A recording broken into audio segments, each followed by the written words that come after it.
wadada weyn baan soo raacnay waxaan maadnay aagan oo dadka wada joogan dhalinyaro 10 meesha ku fuulay oo ku saarnay oo kamid yahay marxuun Cabdiweli hal calan baan wadanay magaaladan halka calan baa yaalay calankaas aanu ka taaganay halka waxa ka soo booday laba qalbaal labada qabaal waxay hayeen RRU laba qori baa saarnaa midkii ugu horeeyay wuuna dhaafa annaga aragnay oo xagga sare saaran dadkii bulshada ee dhulka taagnay dhalinyarada heedna waan u sheegnay waa la kala yaacay annaga iyo Cabdiweli annaga iyo dhalinyaradii kale waa ka soo degan waa ka soo yaacnay laakiin Cabdiweli wuu sii saarnaaday wuuna ku dhiiraday oo wuu ku sii dhiiraday si uu calanka u sii hayo calankii uu meesha ku sii hayay oo kor u sii taagay qabaalkii dambe qorigii weynaa saarnaa ayaa lagu toogtay oo lagu dhuftay halka intay kaga dhacdayba inta halka kaga baxdo oo inta goysay wuxuu ku duulay oo ku dhacay halkaas ninkii naga sareeyay calanka hayay oo halka yaala markaanu aragnay waanu naxdin garinay runtii waanu soo qaadnay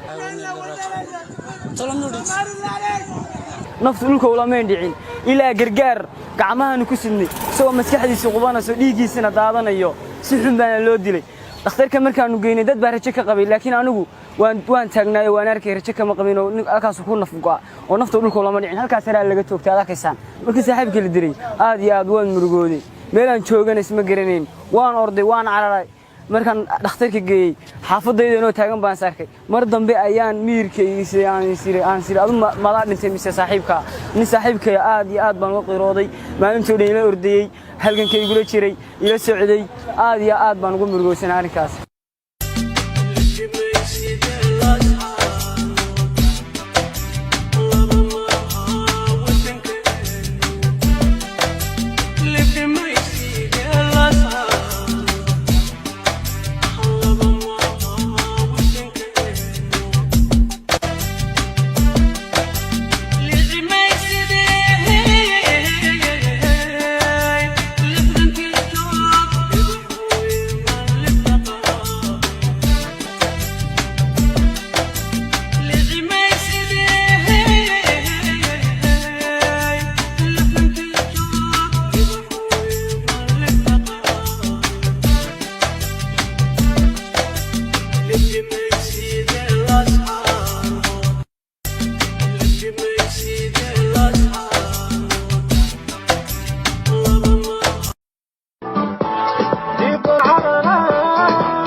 waxaan u qubaynaa dhulkayga nafta